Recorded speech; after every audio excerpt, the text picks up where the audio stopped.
ஓம் ஸ்ரீமாத்ரே நமக. அபிராமியந்தாதியுடைய 88வது பாடல். அபிராமிதான் அனைத்து தெய்வங்களிலும் அனைத்து இயல்புகளாலும் உயர்ந்த ஒப்பற்ற தெய்வம்னு சொன்னார். இப்போ இந்த பாடல்ல நான் உன் குழந்தை, எனக்கு தகுதி இருக்கா இல்லையான்னு பார்க்காம உன்னோட அருளை எனக்கு தரணும், நீ தகுதி பார்க்கக்கூடாது அம்மா அப்படின்னு சொல்ற. பரம் என்று உன்னை அடைந்தேன் தமியேனும் உன் பத்தருக்குள் தரமன்று இவன் என்று தள்ளத்தகாது. தரியலர்த்தம் புறமன்று எரிய பொறுப்புவில் வாங்கிய போதில் அயன் சிரம் ஒன்று செற்ற கையான் இடப்பாகம் சிறந்தவளே. பரம் என்று உன்னை அடைந்தேன் தமியேனும் உன் பக்தருக்குள் தரம் அன்று இவன் என்று தள்ளத்தகாது. தரியலர்தம் புறமன்று எரிய பொறுப்புவில் வாங்கிய போதில் அயன் சிரம் ஒன்று செற்ற கையான் இடப்பாகம் சிறந்தவளே. பரம் என்று ஏன்னா எல்லாவற்றிலும் பரம், பரமபதம், பரம்பொருள், மேலான, எல்லாவற்றிலும் விட மேலானவன் நீதான் பரம் என்று. அதனால உன்னையே நான் சரணடைந்தேன்மா. எந்த தகுதியும் இல்லாத தமியேன் அப்படிங்கிறார். எந்த தகுதியும் எனக்கு இல்லை, ஆனாலும் என்ன நீ அப்படிலாம் ஒன்றும் இல்லை உன்னுடைய பக்தர்கள் கூட்டத்தில், நான் அது மாதிரி எந்த தகுதியும் இல்லைன்னு என்ன நீ தள்ளக்கூடாதுமா. நீ அப்படியெல்லாம் ஒரு இதுவும் பார்க்கக்கூடாது. நீ உன்னோட அருளை பொழிந்திட நீ எப்பொழுதும் தயங்கக்கூடாது அப்படின்னு சொல்ற. தரியலர்தம் புறமன்று, தரியலர்கள் பகைவர்கள், அசுரர்கள் முப்புறம் எரித்த நிகழ்ச்சியை சொல்றார் சிவபெருமானுடைய. புறம் அன்று எரிய பொறுப்பு வில் வாங்கிய போதில் அயன் சிரம் ஒன்று பிரம்மாவோட தலையை கிள்ளினது. திருவிளையாடல் புராணத்தில் 2 இதை சொல்றார். இதுல 2 திருவிளையாடலை சொல்றார். ஒன்று முப்புறம் எரித்தது, இன்னொன்று பிரம்மாவோட தலையை கிள்ளியது. அப்படிப்பட்டவனுடைய இடபாகத்தில் அமர்ந்தவளேன்னு சொல்றார் பொதுவா. இப்ப நம்ம அதை விரிவா பார்க்கலாம். பரம் என்று உன்னை அடைந்தேன் தமியேன், ரொம்ப தகுதி இல்லாதவன்மா. ஆனால் எத்தனை தெய்வங்கள் இருந்தாலும் அதில் உன்னை போல ஒரு தெய்வம் இல்லை அப்படின்னு எனக்கு தெரிஞ்சதுனால நான் உன்னையே தான் சரணடைந்தேன் அப்படின்னு சொல்ற அபிராமிப்பட்டர். இதுல இந்த சமயத்தில் நம்மளுக்கு பாரதியார் ஒரு பாடல் ஞாபகம் வரும். தேடி உன்னை சரணடைந்தேன் தேசமுத்துமாரின்னு பாடுவேன். தேடி உன்னை சரணடைந்தேன் தேசமுத்துமாரி அப்படின்ட்டு. அது மாதிரி அபிராமி தனக்கு ஓமை இல்லாதவள், தமக்கு ஓமை இல்லாதான் தாழ் சேர்ந்தார்க்கல்லால் மனக்கவலை மாற்றல் அரிதுன்னு சொல்ற மாதிரி தனக்கு ஓமை இல்லாதவள். அவளை அடைந்தால் நம்மளுக்கு எல்லா விதமான இல்லல்களும் அல்லல்களும் தீரும். ஏன்னா அவள் ஆழம் விழுது. நம்ம முருங்கை கொப்பை பிடிச்சோம்னா அது முடிஞ்சு நம்மளையும் சேர்த்து கீழே தள்ளிடும். ஆழம் விழுத பிடிச்சா அது நம்மளை கீழே தள்ளாது. அதனால எப்பேற்பட்ட நிறைவு உள்ளவள் அப்படிங்கிறா. உன்னை போல நிறைவு உள்ளவள், குறைவொன்றும் இல்லாத கோவிந்தான திருப்பாவையில கூட ஆண்டாள் சொல்லுவர். ஏன்னா பரம் அப்படின்னா மா பரோமா அப்படின்னு சொன்னோம்னா பரம் மிக உயர்ந்த, மானா இல்லை, உனக்கு ஈடான உன்னை விட உயர்ந்த எதுவும் இல்லை அப்படின்னு சொல்றார். நின்னாவார் பிறரின்றி நீயே ஆனாய்னு தேவாரத்துல அப்பர் சொல்லுவர். உன்னை என்னானா எண்ணி நல்லால் ஏழையேன் என சொல்லி ஏத்துகேனேன்னு சொல்லுவார். பரபிரம்மம் அது பரம லட்சணம். என்னது? 3 வித தோஷங்கள். அவ்வியாப்தி, பரவுதல் இல்லாமை உள்ளது. அதிவியாப்தி, எல்லாவற்றிலும் பரவி இருக்கக்கூடியது. அசம்பவம், முற்றிலும் இல்லாதது. ஒரு வெள்ளையான பொருள் ஒன்று இருக்குன்னா, பால் இருக்குன்னா பசுவில் வெள்ளை இருக்கு, இல்லை பால் இருக்கு, பஞ்சு இருக்கு, எல்லா எதிலுமே இல்லை இருக்கு. அப்போ வெள்ளை நிறம் இல்லாமல் எல்லாவற்றிலும் பரவி உள்ளது அவ்வியாப்தி. இதை கூட அர்ஜுனத்தை இவர் சொல்லுவர் கீதையில கண்ணன். உலகில் தோன்றும் எல்லா உயிர்களுக்கும் பிரகிருதி தான் பிறப்பிடம், அதற்கு நான் தான் பிதா அப்படிங்கிற. நான் இல்லாத பொருள் உலகத்தில் இல்லை அப்படின்னு சொல்லுவார். அதிவியாப்தி, என்னை விட உயர்ந்தது எதுவும் இல்லை. இங்குள்ள அனைத்து பொருட்களும் நூலில் கோர்க்கப்பட்ட மணிகளைப் போல என்னையே ஆதாரமாக கொண்டுள்ளது அப்படின்னு சொல்வார். அது என்னன்னா ஒன்றில் மட்டும் இல்லை, எல்லாவற்றிலும் பரவி உள்ள தன்மை. ஏதாவது ஒன்று எதற்குன்னா பரபிரம்மம். பரபிரம்மத்தை போல இன்னொரு பரபிரம்மம் பார்க்க முடியுமா? முடியாது. அது ஒன்று தான். அசம்பவம்னா இல்லாதது. காணல் நீர் சொல்லுவாளே, ஆகாய தாமரை, முயல் கொம்பு, இந்த மாதிரி வார்த்தைகள்லாம் சொல்லலாம். ஏன்னா அனைத்தும் அவள், அம்பாளே பரபிரம்மம். அத பரபிரம்மம் அவள் தான், எங்கும் எப்போதும் அவஸ்தியாக நிறைந்திருப்பதால் அவ்வியாப்தி தோஷம் அது கிடையாது. இப்படி பரபிரம்மமாக அது கிட்ட இல்லாததே இல்லை, அவளுக்கு மிஞ்சிய பரமும் இல்லை. அதனால தான் இதில் பார்த்தோம் ஆர்யா சதகத்தில், காரண பரச்சித்ரூபா காஞ்சிபுரசி நி காம பீட்டகதா காச்சன விகரதி கருணா காஷ்மீர ஸ்தபக கோமலாங்கலதா அப்படின்னு ஆர்யா சதகம் முதல் பாடல் அனுபவித்தோம். ஆதிசங்கரர் கூட மந்திர மாத்திருக்கா புஷ்பமாலா, அத்தியர்த்தே அமலாசையே அதிதையே அர்த்தேந்து பூஜோஸ் ஜெயசே அப்படின்னு சொல்கிற மாதிரி, தன்னை தவிர உயர்ந்த ஒரு பொருள் இல்லாதவள், தன்னை தவிர வேறு ஒருவரும் ஆதியில் இல்லாததுனால ஏகாந்தமாக இருப்பவள் அப்படின்னு சொல்ற. அதனால்தான் இவர் எப்படிப்பட்டவள், அவளுக்கு நிகர் அவள் தான், வேறு யாரும் கிடையாது, அவளை விட உயர்ந்தவளும் கிடையாது அப்படின்னு சொல்றாரு. இப்படி அனைத்து எல்லாருமே அம்பாள் தான் மூல பிரம்ம பரம வஸ்துவாக, பரம் அந்த மூல பிரம்ம வஸ்துவாக பரமாக இருக்கின்றாள் அப்படின்னு சொல்றார். அதனால்தான் பரம் என்று உன்னை அடைந்தேன் அப்படின்னு அபிராமி பற்ற சொல்ற. நம்ம பிறக்கிறதுலேருந்து இறக்குறது வரைக்கும் எத்தனையோ அடையிறோம், எத்தனை பொருட்களும், அது எல்லாம் கீழானவை. நமக்கு அது நிலைச்சிருக்கக்கூடியதா நம்மளுக்கு ஆராய்ஞ்சா தான் தெரியும். நம்ம என்னெல்லாம் வாங்கி சேர்த்தோமோ அதெல்லாம் ஒன்றுமே இல்லை. அதனால நம்மளுக்கு உயர்ச்சி இருந்ததா? இல்லை, எதுவுமே இல்லை. அதனால பணத்தை தேடி தேடி ஓடி ஓடி ஓடி சம்பாதிக்கிறோம். அது நம்மளுக்கு அந்த சமயத்தில் ஏதோ உதவி பண்ணுற மாதிரி இருக்கே தவிர்த்து நம்மளுடைய உயிருக்கு நன்மை செய்கிறதா என்றால் அது இல்லவே இல்லைங்கிற. நம்மளோட அது காப்பாற்றுறதா? பணம் இவ்வளோ வச்சுட்டுக்க நான் உன்னை கொண்டு போக மாட்டேன்னு சொல்லுவா, இல்லை உன்னை வியாதி பிடிக்க மாட்டேன்னு சொல்லுமா? காதச்ச ஊசியும் வாராது கான் கடை வழிக்கேன்னு பட்டினத்தடிகர் சொல்கிற மாதிரி எந்த விதமான இது சுகத்தையும் தராது, என்னால் முக்தி அளிக்காது. இந்த உலக வாழ்க்கைக்கு ஏதோ இருக்கிற நாளில் பயன்படுமே தவிர அருளில்லாருக்கு அவ்வுலகம் இல்லை, பொருளில்லாருக்கு இவ்வுலகம் இல்லாகியாங்குன்னு திருக்குறள் சொல்கிற மாதிரி இந்த வாழ்வில் நம்ம அந்த உலகத்தில் வாழும்போது உயர்ந்த துணை அதுதான் அபிராமி, அகிலாண்ட பிரம்மாண்ட நாயகி, ஆளானவர்க்கு அன்பா போச்சின்னு மணிவாசக பெருமான் சொல்லுவார். அதனால எப்படின்னா எதை பற்றமோ அப்படின்னா தான் அங்கே போய் சேர முடியும். வேண்டாத பொருளை பற்றினா போய் தான் சேரணும். ஆற்றுல வெள்ளம் வந்தால் மாட்டோட வாழை பிடிச்சிட்டா ஏறி போயிடலாம், நாய் வாழை பிடிச்சா நம்ம தான் போகணும். அதே மாதிரி தான் யாரை துணையாக வைத்து கொள்ளணும், யாரை தேர்ந்தெடுக்கணும். பஞ்சபாண்டவர்கள் கண்ணனை தேர்ந்தெடுத்துட்டா அவர்களுக்கு அதனால எந்த துன்பமும் இல்லாமல் இருந்தது இல்லையா? எந்த இதுவுமே அவர்களுக்கு இது இல்லை. அதனால தான் ஒவ்வொருத்தருக்கும் ஒவ்வொரு இதில் பலம்னு சொல்லுவா. பட்சினாம் பலம் ஆகாசம், மத்ஸ்யானாம் முதகம் பலம், துர்லபஸ்ய பலே ராஜா, பாலானாம் ரோதனம் பலம், பக்தஸ்ய பகவான் பலம், பலம் பாரியா பர்த்தா சத்தம். பட்சிகளுக்கு ஆகாசம் பலம், மீன்களுக்கு ஜலம்தான் பலம், அதை விட்டு வெளியில் எடுத்தாச்சுன்னா போயிடும். பலவீனனுக்கு ராஜா பலம். நம்ம ரொம்ப இதாக இருக்கோம்னா ராஜா பக்கத்துடையாக இருந்தால் அவனை யாருமே எதுவும் பண்ண மாட்டான். குழந்தைக்கு அழுகை பலம், பாலானாம் ரோதனம் பலம்னு சொல்லுவாள். பக்தனுக்கு பகவான் பலம், மனைவிக்கு கணவன் அப்படின்னு நீர் சாஸ்திரத்தில் சொல்கிற மாதிரி இப்போ ஏற்பட்ட உயர்வு பெற்ற உன்னை நான் வந்தடைந்தேனே தம்மியேன்னு சொல்கிற தன்னை. எனக்கு முன்னோடியாக உன்னை அடைந்த அடையார்கள் எல்லாம் இருக்கா, அதனால அவர்கள் என்ன வழி காட்டினாலும் அதை பின்பற்றி நானும் உன்னை அடைந்தேன், தம்மியேனும் உன்னை அடைந்தேன்னு சொல்ற. அவள் எப்பேர் எல்லாராலையும் போற்றப்படக்கூடிய விஷ்ணு பிரம்ம சுரேந்திர சேவித பதாம் மீனாட்சி பஞ்சரத்னத்தில் அனுபவித்தோம். அதனால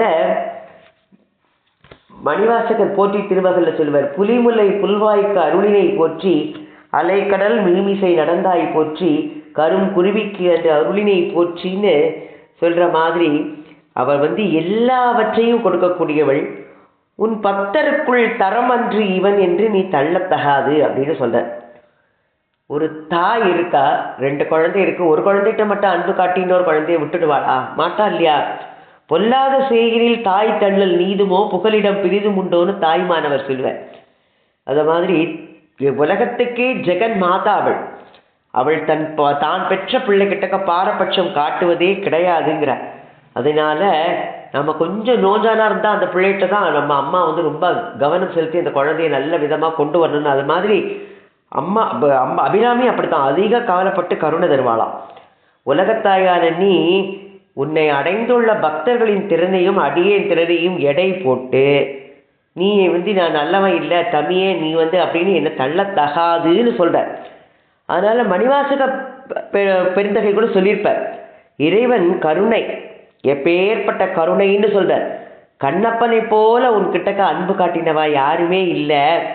நீ தெளிவுற அறிந்திருந்தும் என் மீதும் கருணை காட்டி ஆட்கொண்டதை என்னவென கூறி புகழ்வேன உருகுவர். அப்படியே மணிவாசகர் கண்ணப்பன் ஒப்பதோ ஒரு அன்பின்மை கண்டபின் என்னப்பன் என்னொப்பில் என்னையும் ஆட்கொண்டு அருளி வண்ணப் பணித்து என்னை வாவென்ற வான் கருணை சுண்ண பொன் நீற்றற்கே சென்று உதாய் கோத்தும்பி.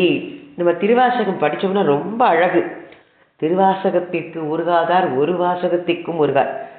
அதனால ஆபத்தின் அபயம் என்றானே அயிர்த்து அகல விடுதியாயின் கூவத்தின் சிறுபுனலை கடல் அயிர்த்தது ஒவ்வாதோ கொற்றவேந்தேன்னு உன்னுடைய பெருங்கருணைக்கு பெருமை தராதுன்னு அனுமான் ராமனை நோக்கி உன்னை சரணடைந்தவரின் தகுதி பாராது நீ அருள் புரியணும் அப்படின்னு சொல்லுவ.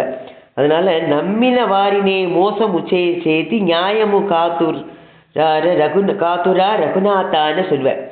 அதனால ஜெகமேலே பரமாத்மா எவரித்தோ முரலிடுத்தோ நீயே என்னை காக்க தவறினா எனக்கு புகழ் ஏது அப்படின்னு தியாகராஜ சுவாமிகள் சொல்லுவார். நகுமோல ஜெகமேலே பரமாத்மா எவரித்தோ முரலிடுத்து அப்படின்னு சொல்ற.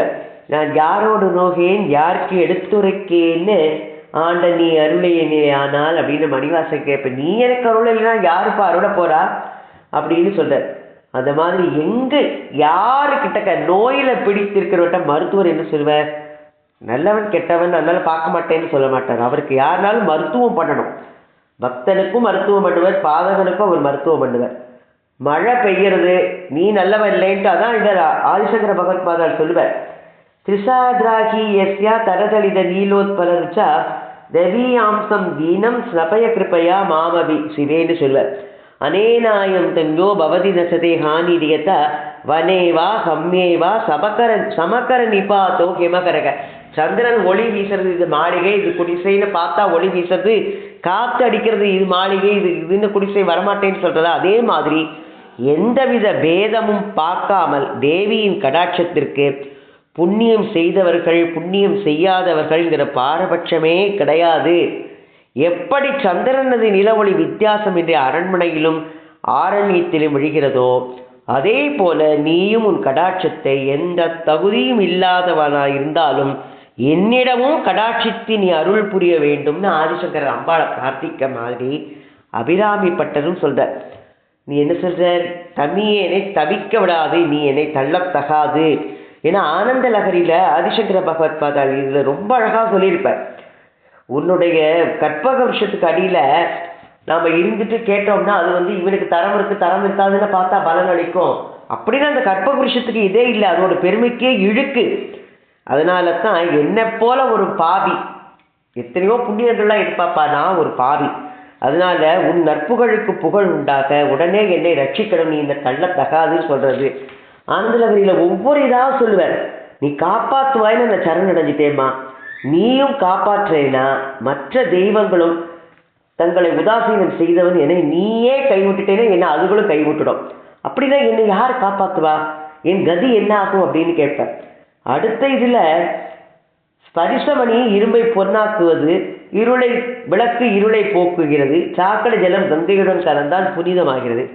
அப்பேற்பட்டதெல்லாம் இருக்கும்போது நீ என்னுடைய அழுக்கையும் உனது பரிசுத்தால மாற்றி அமைக்க முடியாதா? உன் கடாட்சம் என்னை தூயவனாக்க வல்லமை படைத்தது இல்லையான்னு கேட்பரா ரொம்ப நல்லா இருக்கும். ஆனந்த லகரியில் ரொம்ப அழகாக ஆதிசங்கர பகவத்பாதர் சொல்லுவார், நீ இதெல்லாம் இப்படிலாம் செய்யலாமா அப்படின்னு கேட்குற மாதிரி அபிராமி பற்ற கேட்குறார். நீயை தரம் பார்த்து தமியேனை தள்ளத்தகாது அப்படிங்கிற. தரியலர் தம் புறமன்று எரிய பொறுப்புவில் வாங்கிய. ஏன்னா எனக்கு நீ தகுதி இல்லைனா கூட என்னை நீ ஒதுக்கி விடக்கூடாதுன்னு சொல்லி சொன்னவர், வெறுக்கும் தகைமைகள் செய்யினும் தம் அடியாரை மிக்கோர் பொறுக்கும் தன்மை புதியதென்றேன்னு அந்தாதியில் சொன்னதை பார்த்தோம் 46வது பாடல்ல. இன்னா செய்தார்க்கும் இனிவே செய்யாக்கால் என்ன பயத்ததோ சால்புன்னு திருக்குறள் சொல்ற மாதிரி, மரத்தில் கல்லை விட்டு எரிஞ்சா அது என்ன கல்லை விட்டு எரிஞ்சின்னு அவனுக்கு பழம் கொடுக்காம இருக்கா? எல்லாருக்கும் எல்லாம் செய்யறது. அதனால அது கரும்பு அதை கசைக்கு போயிட்டவனுக்கு நல்ல இனிமையான சாரை கொடுக்கறது. அப்படி சின்ன சின்ன பொருட்களை இப்படி இருக்கும்போது நீ எப்பேற்பட்டவள், நீ இந்த மாதிரிலாம் என்னை தரம் பார்த்து பிரிக்கக்கூடாது, அப்படி ஒதுக்கினா உன்னுடைய உயரிய நிலைக்கு அது பாதிப்பு பங்கம் ஏற்படுத்தும் அப்படின்னு சொல்ற. அதனால தான் தகுதியில் சிறந்தவர்கள் தவம் என்ற சிறந்த தகுதி அவர்களிடம் இருந்தால் அவர்கள் செய்த தீமை என்னும் தகுதியின்மையை இறைவன் என்ன செய்வார்னா அதை கருத்தில் எடுத்துக்கொள்ளாமல் அவர்களை ஆட்கொள்கிறான் அப்படின்னு இதுல என்ன சொல்றாரு? இதுல சிவபெருமானுக்கு அட்ட வீரத்தலங்கள் பார்த்தோம் இல்லையா? அதுல 2 வீரச் செயல்களை தான் மேருமலையை வில்லாக வளைத்து முப்புறம் எரித்தார். அசுரர்களின் முப்புறங்களையும் சிரிப்பால் எரித்தார்னு தரியலர் தம்புறம் அன்றி எரிய பொறுப்பு வில் வாங்கிய அப்படின்னு சொல்ற. இன்னொன்று தாமரை மலரில் எழுந்துள்ள பிரம்மனுடைய தலைகள்ல ஒன்றை கிள்ளி அதை கிள்ளி களைத்த திருக்கரமுடையவன் செற்ற கையான்னு சொல்ற. 2 இது நம்ம இப்போ ஏற்கனவே முப்புறம் எரிக்கிறது நிறைய பார்த்துருக்கோம். அந்த விதின் மாதிரி தாரகாசுரன் அந்த வர்ணனில் எல்லாரும் அசுரர்கள் 3 ஒரே சமயத்தில் வந்தோட தான் இப்படி எரிக்கிறாருங்கிறதெல்லாம் நம்ம பார்த்துருக்கோம். அப்படி எல்லாரையும் என்ன பண்ணினார்னா, மருத்துவர் என்ன பண்ணுவார்? புண்ணதான் அறுப்பார், அந்த நோயாளியை இது பண்ண மாட்டார். கோட்டைகள் அழித்தாலும் கூட அந்த திருந்திய அசுரர்களில் தாரகாட்சன் வித்தின் மாலிய தன்னுடைய வாயில் காவலர்களாக வச்சுட்டாராம். வாணனை மிருதங்கம் வாசிப்பவனாக மாற்றி தொண்டர்களாக மாற்றினாராம். அதுபோல நீ என்னையும் ஆட்கொள்ள வேண்டும் அப்படின்னு சொல்ற. ஏன்னா எங்கிட்டையும் ஆணவம் கண்மம் மாயில எல்லாம் இருக்கு, அது 3 முப்புறங்கள் இருக்கு. நீ என்ன பண்ணணும்? உன்னுடைய ஞானம்ங்கிற புன்சிரிப்பினால் அதை எல்லாம் அழித்து ஆட்கொள்ள வேண்டும் அப்படின்னு அபிராமி பற்ற சொல்றார். ஆனா அது யாருக்காண்டி கேட்கிறார்? நமக்காண்டி. நமக்கு உரியவை எல்லாமே நம்ம இப்ப இதுல பார்த்தோம். நம்ம சஷ்டி இதுல இந்த 3 அசுரர்களை அழித்தது ஆணவம் கண்மம் மாயை இதனால தான். அதனால முப்புறங்களை எரித்து 3 அசுரர்களுக்கு அருள்னு செயல். என்ன அப்பனி செஞ்சலை ஆதி புராதனன் முப்புறம் செற்றனன் என்பர்கள் மூடர்கள் முப்புறமாவது மும்மல காரியம் அப்புறம் எய்தமை யார் அறிவாரே அப்படின்னு திருமூலர் திருமந்திரத்தில் சொல்லுவார். ரொம்ப அழகா இருக்கும்.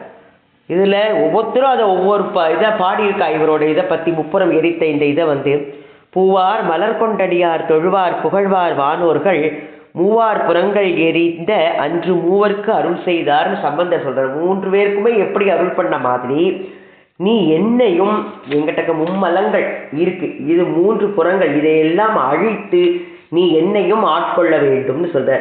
போதில் அயன் சிரம் ஒன்று செற்ற கையால். பிரம்மாக்கு 5 தலையா, சிவனுக்கு 5 தலை பார்த்துருக்கோம். தத்புருஷம் வாமதேவம் சத்யோஜாத்தம் வாமனம் அகோரம்னு 5 தலை சிவபெருமானுக்கு. உடனே பிரம்மாவுக்கு சிவன் மாதிரி நான் எனக்கு 5 தலைன்னு அவருக்கு கர்வம் இருந்ததான். இதை பார்த்தார் சிவபெருமான். அதனால இவர் என்ன பண்றார்? ஆணவம் இருக்கும்போது அதனால ஆணவமிக்க அயனுடைய 5 தலைகள்ல நடுத்தலையை கிள்ளி எரிஞ்சிட்டாராம். 5 தலைகள்ல நடுத்தலையில தான் ஆணவம் இருந்துதான். அதனால தான் அதை இது பண்ணோடனே அயனோட பிரம்மாவோட ஆணவம் ஒழிஞ்ச உடனே சிவன் கிட்டக்க அடி பணிஞ்சாராம். இது ஒரு வீர செயல். 2 இது நடந்த இடம் திருக்கண்டியூர் தலம், திருவையாறு பக்கத்துல இருக்கு. பிரம்மன் தலை கொய்த தலம்னு இது எல்லாருக்கும் தெரிஞ்ச இதுதான். ஏன்னா அப்பர் சுவாமிகள் கூட இதை பண்டம் கருத்தது ஒரு கையுடையான் படைத்தான் தலையை உண்டம் கருத்ததும் ஊரோடு நாடு அவை தான் அறியும்னு. இப்ப திரிபுர சம்ஹாரத்துல மேருமலையை வில்லாக வளைத்த இது படைக்கின்ற பிரம்மனுடைய தலையை கிள்ளி எடுத்தது. எல்லாம் ஒரே கை, ஒன்றில் வாங்கியது மற்றொன்றில் சென்றது அப்படிங்கிறார். ஒன்றில் என்ன பண்றது? கிள்றது, இன்னொன்றில் இது பண்றது அப்படின்னு சொல்ற. இடப்பாகம் அப்பேற்பட்டவனுடைய இடப்பாகம் சிறந்தவளேன்னு சொல்ற. அப்படி எத்தனை வீர செயல்களை எல்லாம் செய்த சிவபெருமானுடைய இடப்பக்கத்துல நீ எப்படி ஒப்பற்று தன்னிகரற்றவளாக வீற்றிருக்கும் சிறப்புடையவள் அப்படின்னு சொல்ற. எப்போதுமே நம்மளுக்கு ஒரு காரியம் ஆனோம்னா அவளை பற்றி இந்திரன் சந்திரன்லாம் புகழ்ந்துட்டு தான் அப்புறம் தான் நம்மளோட வந்த காரியத்தை சொல்லுவோம் இல்லையா? அப்போ தானே நம்மளுடைய காரியம் நடக்கும். அதனால தான் தவறு செய்தவர்களுக்கு கூட உன்னுடைய கணவன் அவர்களுடைய தவறுகளை எல்லாம் கருத்தில் கொள்ளாமல் கடாட்சித்திருக்கின்றான். அப்பேற்பட்டவருடைய இடபாகத்தில் அமர்ந்திருக்கிறாயே, நீயும் எப்படி இருக்கணும்? அடியேனை உன்னுடைய அடியார்களுக்குள் தகுதி பாராமல் ஆட்கொள்வதுதான் உன்னுடைய கருணைக்கு ஏற்றது அப்படின்னு தன்னுடைய பிரார்த்தனையை சொல்றார் அவர் வந்துட்டு. அதனால்தான் ஆதிசங்கரர் இதை பற்றி அழகாக சொல்லியிருக்கார். நிறைய ஒவ்வொருத்தரும் ஒவ்வொரு இதை சொல்லிடுறார். ஜெகன்மாதா உன்னுடைய கடைக்கண் கடாட்சத்தை பெற தகுதியானவர்கள் தரணியில் எண்ணற்ற பேர் இருக்கிறார்கள்மா. ஆனால் அடியனுக்கு அந்த தகுதி இல்லாதவன், அது எனக்கு தெரியும். ஆதிசங்கர பகவத்பாதால் சொல்றார், எனக்கு அந்த தகுதி இல்லை, இது எனக்கு உண்மை. ஆனால் தகுதி உள்ள அவர்களுக்கு நீ கடாட்சிப்பதுங்கிறது உனக்கு சிறப்பை தராது. என்னை போல தகுதியற்றவர்களை நீ கடாட்சித்தால் அதனால்தான் உனக்கு உண்மையான பெருமைமா. என்னை போல தகுதியற்றவர்கள் இது போல நீ பார்த்திருக்கியா? இல்லை. அப்போ இனிமேல இருக்க போவதும் இல்லை. நான் தான் எல்லாவற்றிலும் கடை அப்படிங்கிறார். அப்போ நோய்வாய்ப்பட்டவர்களுக்குத்தானே மருத்துவர். நல்ல உடல் திடகாத்திரமா இருக்கிறவர்களுக்கு மருத்துவர் தேவையில்லை. நான் நோய்வாய்ப்பட்டவன், அதனால நீ என்னை காத்தருள வேண்டும்னு அப்படி அழகா சொல்றார் ஆதிசங்கர பகவத்பாதாள். நாலாரிய திவ்ய பிரபந்தத்தில் கூட நம்மாழ்வார் சொல்வர், நோற்ற நோன்பிலேன் நுண்ணறிவிலேன் ஆகிலும் இனி உன்னை விட்டு ஒன்று ஆற்ற கற்கின்றிலேன். அரவின் அணை அம்மானே சேற்று தாமரை சென் நெல்லுடு மலர் சீரிவர மங்கலக வீற்றிருந்த என் தாய் உனக்கு மிளக அல்லேன் அங்கே அப்படின்னு காக்க கடவிய நீ காவாது இருந்த கால் ஆர்க்கு பரமாம் அருமுகவா பூக்கும் கடம்பா முருகா கதிர்வேலா நல்ல இடம்கான் இறங்காயினின்னு அருணகிரியார் சொல்றார். அதெல்லாம் இவர் சொல்ற மாதிரி தான், அபிராமி பட்டர் சொல்ற மாதிரி. நீ எல்லாத்தையும் இது பார்த்துட்டு இவன் தம்பியே நான் என்னை நீ காக்க கூடாது, இவன் தகுதியில் வந்து தள்ளக்கூடாதுன்னு எல்லாரும் சொல்ற மாதிரி இவரும் அந்த பாடலோட அழகா சொல்லியிருக்கார். அம்பாள் கிட்டக்க நாமெல்லாம் தகுதி இல்லை, அவரே இப்படி சொல்றாருன்னா நம்மளுக்கெல்லாம் எந்த தகுதி இருக்கு? நாமெல்லாம் ஒருமே இல்லை. அப்பேற்பட்ட தகுதி இல்லாத என்னையும் நீ ஆட்கொண்டு அருள் செய்ய வேண்டும் அம்மான அபிராமியோட பாதத்தில் விழுந்து நீ உன்னுடைய அருளை என் மீதும் கடாட்சிக்கணும் அப்படின்னு கேட்டு வேண்டி அவருடைய திருவடி தாமரைகளை நாமளும் பணிவோம். ஓம் ஸ்ரீமாத்ரே நமக. அபிராமி அன்னைக்கு ஜெய். அபிராமி அன்னை திருவடிகளே சரணம் சரணம்.